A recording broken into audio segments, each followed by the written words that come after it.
there's an issue, a new story that we haven't gotten to yet on the program that I thought we should, that deals with vaccines, COVID vaccines, and also, I believe, actually, all vaccines in a sense, the New York City public school system and the migrant children, the children of people that come into the country illegally who are now overwhelming. And to be clear, Democrats are all in New York saying the mayor, the governor of New York, Hochul, who is a true first class imbecile, the Democrat apparatus of New York is saying that they can't handle this.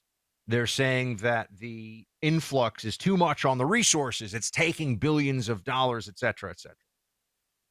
And now, so we can all at least have an honest conversation about that they can't afford it, which is interesting because I thought that bringing in illegals, according to Democrats, was going to make us all wealthier and better as a country and everything else. But in New York specifically, they've decided, and here we actually have a member of the New York City Council, I believe, talking about this, or maybe it's a school chancellor, I don't know, some New York bureaucrat. Here she is telling everybody that if you are an American child, you must be fully vaccinated, and I believe it includes COVID vaccination, but you must have all your vaccinations per requirements of the New York City Department of Education. However, if you are a migrant child, as in your parents brought you illegally into the United States, you do not have to be vaccinated. Play this clip, please. Students in temporary housing, they do not need to show proof of vaccination in order to enter school. However, we are working with our partners in health and hospitals. They've been amazing with the DSS, with the Department of Health to get the students vaccinated. Clay, that was the chief of staff to the school's chancellor. That's why I was, public school bureaucrat in New York. Think about this. The whole point of the vaccinations and the mandatory vaccinations that all these kids have to get is to protect other kids from getting these possible viruses. Children are coming across the border from countries where I would note, especially some of the things you get vaccinated for, whether like whooping cough or measles, mumps, rubella, like the basic stuff. This kind of stuff, far more common in those countries to begin with, and they don't have to be vaccinated to go to school with your kids. So if you're born and raised in New York City, born and raised in Manhattan or the Bronx or Staten Island, you don't want to get your kid vaccinated or haven't gotten your kid vaccinated, can't go to school.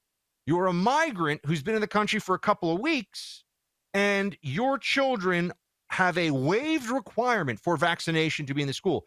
If this is about health and safety, how the heck can they get away with waiving this requirement? This is the same issue that I've been hammering, Buck, for years now on this show. They don't require you to get the COVID shot to come into the country if you're an illegal immigrant. This is a U.S. Open is going on up in New York City now. Novak Djokovic is now able to actually play. He wasn't allowed to come, even though he'd had COVID multiple times because he refused to get the COVID shot. He wasn't allowed to enter the country. And we made the joke, and I can't believe that this is real, but that if Novak Djokovic threw a backpack on, flew into Mexico, and decided to walk across the southern border, he would be able to legally enter the country, despite the fact that he didn't get the COVID shot. But he couldn't come in on an airplane flight because he didn't have the COVID shot. Now, this is ridiculous.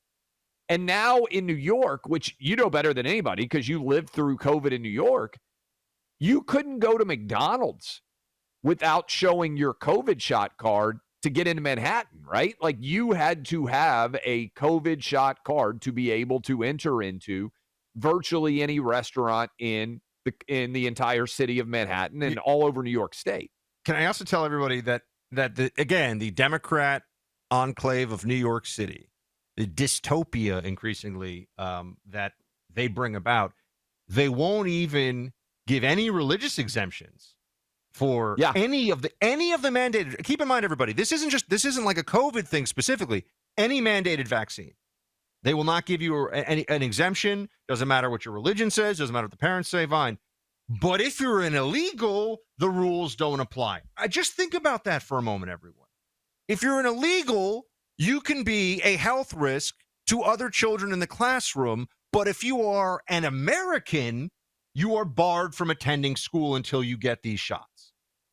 Yeah, if you are paying taxes, you are held to a higher standard than someone who is not paying taxes at all. Already, if you live in New York, what do we say, Buck? The numbers are coming out now. It's going to cost billions with the B, billions of dollars based on the influx of illegal immigrants that New York is currently taking care of. Remember, we had this big discussion. What was it, Prospect Park in Brooklyn, that they had basically given over? They'd taken away the soccer fields. They were allowing all of these different immigrants to stay there. And we had the article we were reading from the New York Post. The guy said, yeah, we get several meals a day. We've got Wi-Fi. We've got access to a big swimming pool. Basically, if you lived in South America, New York is incentivizing people to come and have a better vacation in New York while also being able to make way more money than you could afford to have in your own country. And you don't think they're getting on the free Wi-Fi, Buck, and calling all their friends and family down in South America and saying, America really is the land of milk and honey. Well, yeah, it's the land of milk and honey if your tax dollars are being used to support non-Americans, and now your kids are being held to a higher standard to go get the COVID shot, which we're going to talk about in the second hour, that there is strong evidence now is far more troubling in terms of its health impact on young children than the benefit that they're going to get. And again, this is just more of the same. Nobody's ever been able to answer that question. And I've never even heard hardly anybody in the Biden administration asked, if COVID were so dangerous, why did you not test everybody coming across the southern border and allow them in here without any vaccine requirement when you weren't allowed to come in on an airplane? But you can walk across the southern border and become a permanent resident? It never made any logical sense at all. It was never really about keeping people safe. Because if it is about safety, you make no exceptions. And this was a mentality you saw from Democrats across the board during the COVID era, whether it was Gavin Newsom at French Laundry after shutting down all the restaurants for everybody, or London Breed in the nightclub when there was a shutdown or social distancing in effect. And, you go down the list, all these different, what was it? Who was the one who got, the mayor got the haircut? Wasn't that, Nancy Pelosi got, she got, she had her hair done, like it's private, like high end. Yes. But you go down this list, all these people, and it's because they don't really believe the health guidance they were bludgeoning everybody else with. And when it comes to the vaccination in the schools, there are going to be a lot of kids from countries that are high risk for the spread of some of these diseases. That's just a matter of statistics and epidemiological reality, who are in the New York City public school system. And you're just saying the rules don't apply. Why? Because migrants are effectively considered a victim class, and therefore Democrats decide that illegal immigrants are now elevated above the laws that all the rest of us are subjected to. I mean, it is truly astonishing, but I guess not surprising at the same time.